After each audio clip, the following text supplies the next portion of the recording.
Bien heureux les artisans d'unité. Voilà une béatitude que Jésus n'a pas prononcée telle qu'elle, mais qui traverse assurément tout l'Évangile. En particulier, le grand discours de Jésus à ses disciples après la scène dans l'Évangile selon saint Jean. Pour mesurer l'importance de l'unité dans le cœur de Jésus, il suffit de voir la place que prend cette intention dans sa prière le soir du jeudi saint. Le démon de la division rôde partout. Il vient de l'ambition, de la comparaison, du désir d'être honoré, récompensé. Jésus le fait souvent remarquer à ses apôtres. Un jour, ils n'osent pas avouer au Seigneur le contenu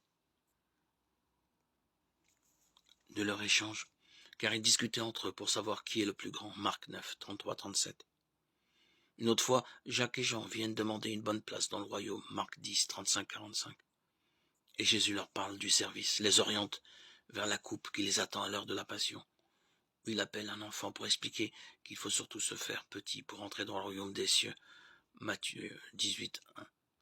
L'humilité et l'esprit de service sont les gardiens de l'unité. Malgré ces recommandations, les chrétiens, au fil des siècles, ont passé leur temps à se diviser.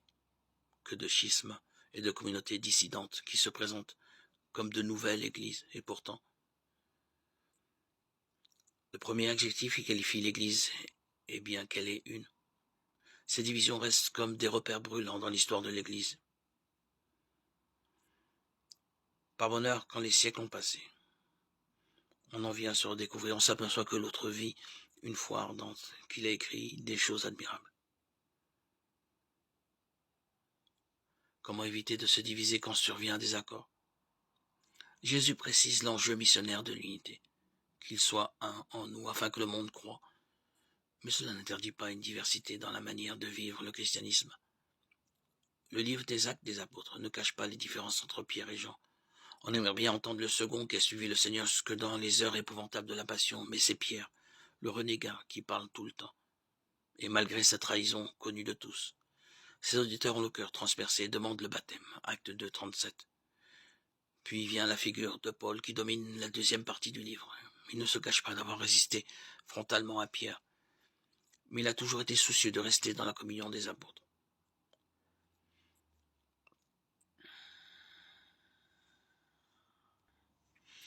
Les opinions des apôtres divergent, mais on s'écoute et c'est la sage intervention de Jacques qui emporte la décision exprimée avec une étonnante audace. L'Esprit Saint et nous-mêmes avons décidé de Acte 15, 28. Ceux qui découvrent Jésus en écoutant notre témoignage pourront-ils croire si nous ne portons pas le souci de l'unité de l'Église?